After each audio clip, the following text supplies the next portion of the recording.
The election of Donald Trump to the U.S. Squadron C was a watershed moment. Previously, Americans had plucked their commanders-in-chief from the cabinet, the halls of Congress, governors' mansions across the country, and from the ranks of the military.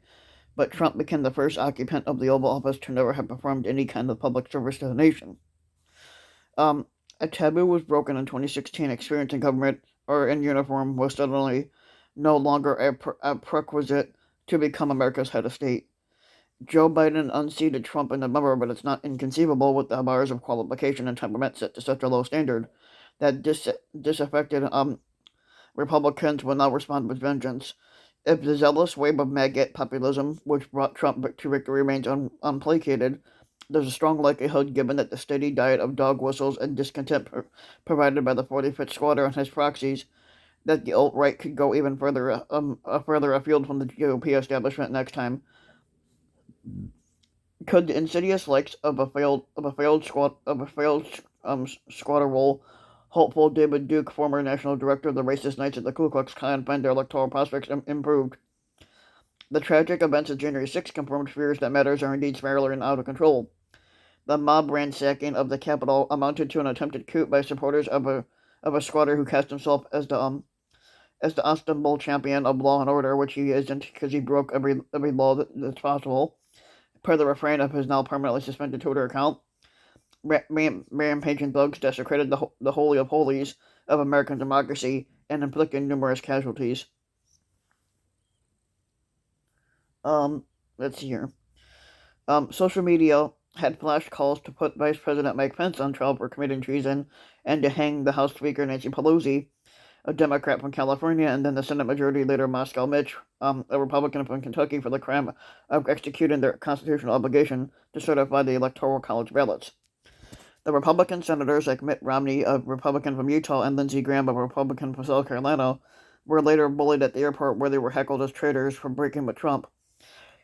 Ultimately, even Trump's most hardcore enthusiasts turned on their captain, chastising him for acknowledging his own defeat. Trump may now be gone, good riddance, but Trumpism will most assuredly not be leaving with him. The seeds the seeds of disenfranchisement are sprouting vigorously and threatening to overrun the garden of America's political experiment. Many Republicans, including some who have since distanced themselves from Trump, still harbor severe doubts about the legitimacy of November's vote tallies, and new impeachment proceedings, a seemingly unavoidable consequence of Trump's heinous conduct, will most certainly exacerbate their feelings of injustice, and some of the party faithful will stand by the former squatter, but others will not. This isn't the Republican Party anymore. This is what Trump's son, the one he doesn't love, the ugly ass kid Don Jr. proclaimed on January 6, pointing a finger at the GOP lawmakers at that moment in the Capitol, who were willing to fight for my father who doesn't love me. This is Donald Trump's Republican Party. Not really. It seems that there could yet be multiple Republican parties moving forward, but technically the Republican Party needs to be done away with. Across the aisle, President Biden sits atop another ideologically fragmented caucus as an emboldened progressive wing of the Democratic Party wrestles for greater influence and over appointments and policy. The struggle between Democrats over the direction of their party is poised to even define the Biden presidency, with the strong winds of partisan majorities in both legislative houses as the White House's back. What alignment of forces might emerge on the Democratic side is an open question.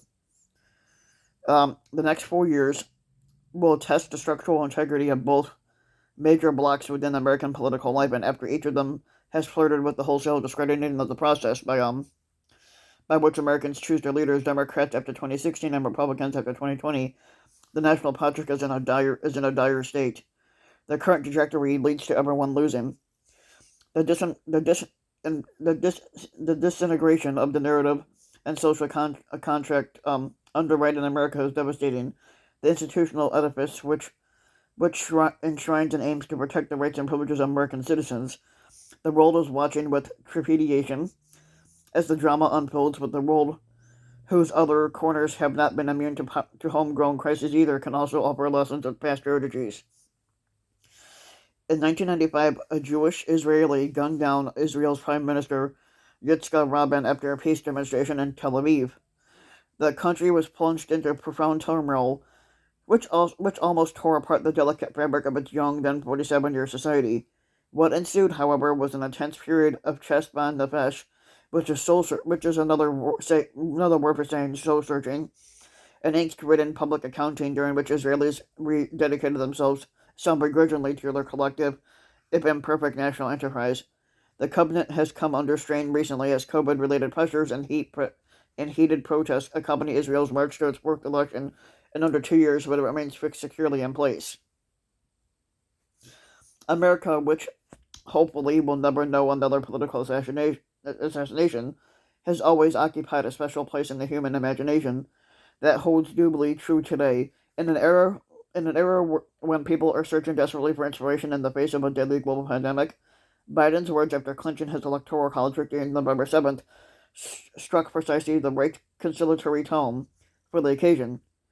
"I pledge to be a president who seeks not to divide but unify," he announced, adding his promise to work as hard for those who didn't vote for me as those who did.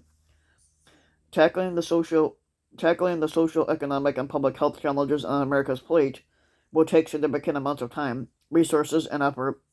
It will demand that the United States summon its better angels for the task, one harbinger of a possible shift in attitudes in the decision of corporate donors to reconsider their priorities and withdraw funding from politicians whose irresponsible behavior has fostered civil unrest.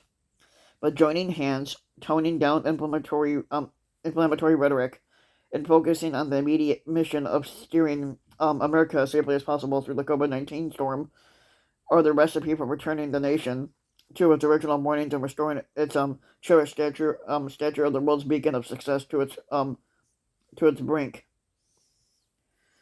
Yep.